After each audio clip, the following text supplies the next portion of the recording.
It's the beginning of June, so you know what that means, right? That's right, market update. There's so many people that look forward to these market updates. So I'm glad people are finding value in this. Anyway, I'm going to take a look back at the trends between April and May. So that's what I'm talking about today. Stick around.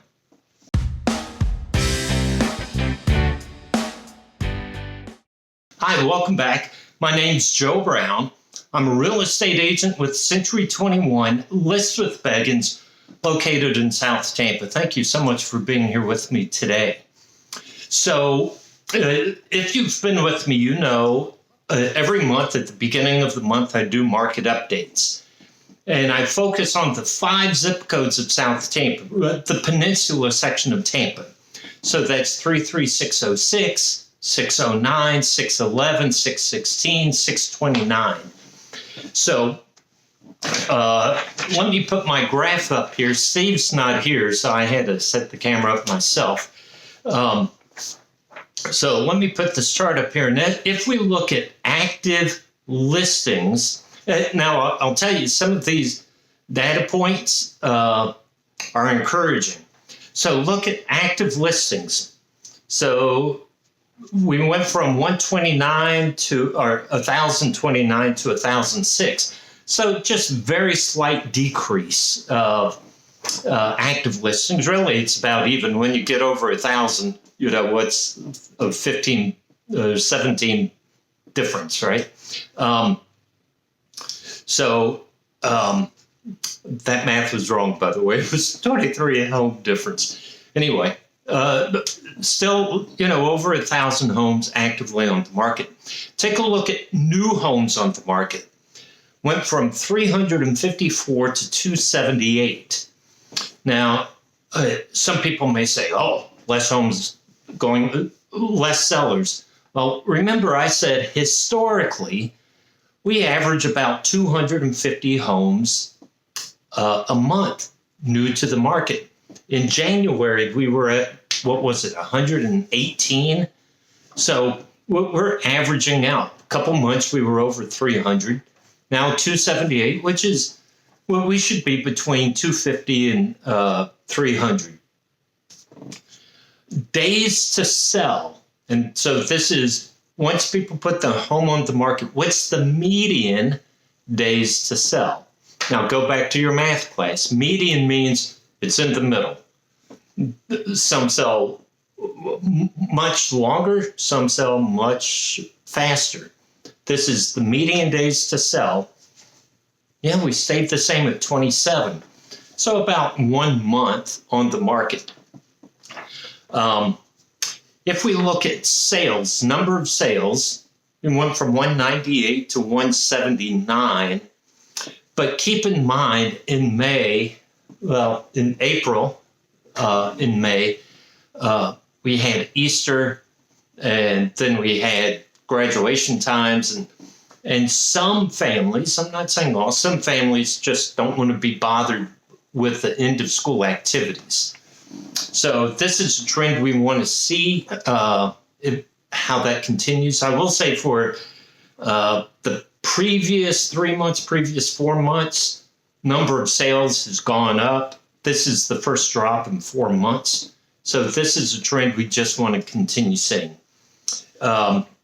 Median sales price, you can see, now again, this is all of South Tampa. Irregardless, they could be condos, townhomes, manufactured homes, right? I don't know. This is just residential. We went from 630,000 to 710,000. Again, I don't know the condition of the homes, the age of the homes, the size of the homes, the locations. I don't know that. I'm just looking at pure number. But on average, median sales price went to 710,000.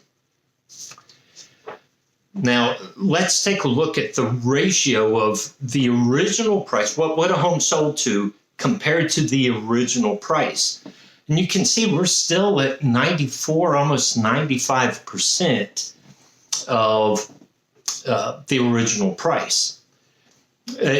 And again, if you're new, let me just explain original price. If I list my house at $500,000, 5% is 25,000. So then at 500,000, nobody's interested in the house. So I drop the price to 475,000 and the house sells.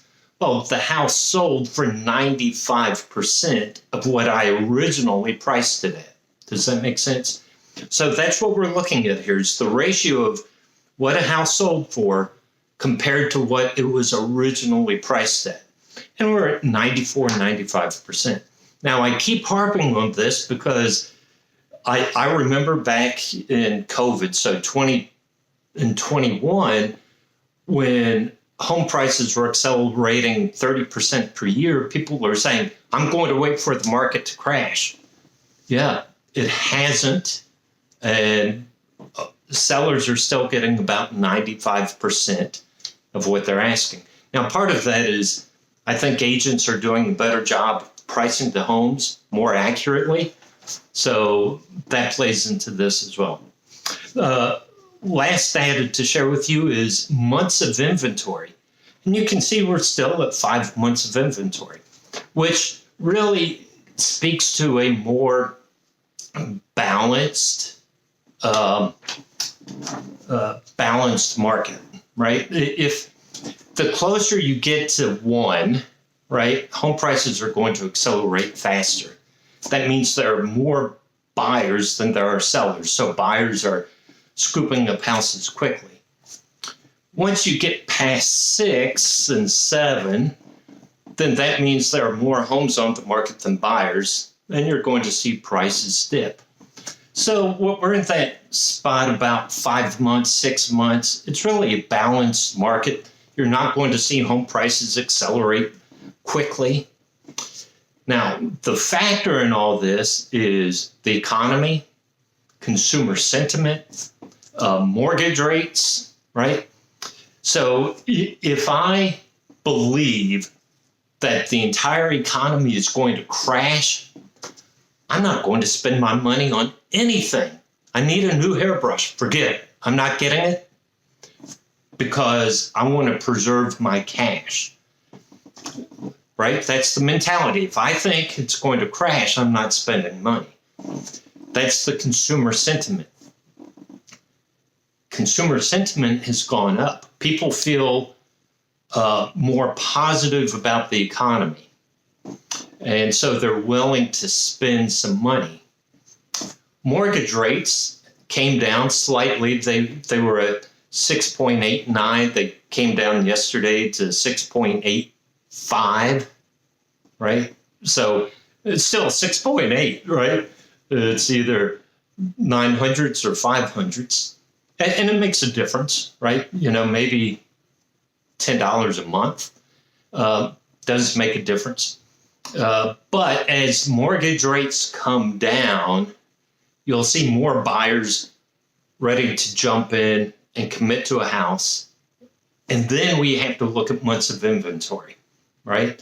If more buyers jump into the market, months of inventory go down, you're going to see prices accelerate. So a lot of factors going on, a lot of stuff. It's just not real estate market. You're looking at the global economy. People aren't sure what's going to happen with the tariffs or this, what's called the one big beautiful bill, if that passes. So a lot of people, I think, are looking to see what will happen.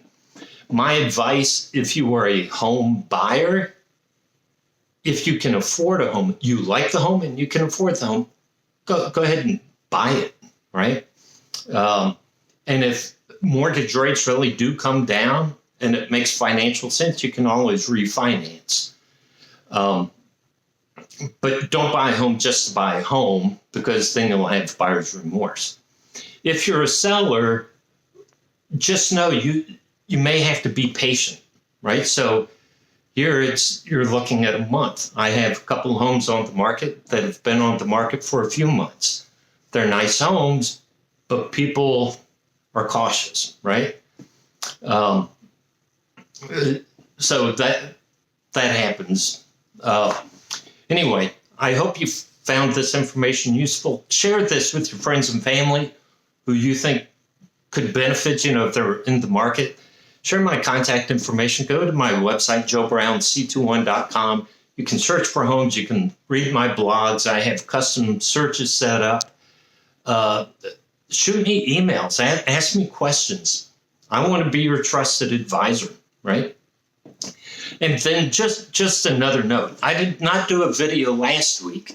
So when I was a principal, right? So listen, there are some school principals that will hold a faculty meeting every week because they're allowed to hold a meeting every week. I was one of those. If I didn't have anything to share, I'm not going to waste my time or the teacher's time. Same thing with these videos. I didn't do a video last week just because I really wasn't passionate about what I wanted to share. And so I'm going to ask you, if there are topics that you want me to talk about, please leave a comment or go to my website, shoot me an email, and I'll be glad to address those. I know my friend who lives in Forest Hills asked me to update the Forest Hills market, so I may do a video on that. I need to do a video on Hillsborough County again, do another commercial video. So I have stuff in the work, but please, I want to respond to your needs, your questions, okay? Anyway, until next week, take care.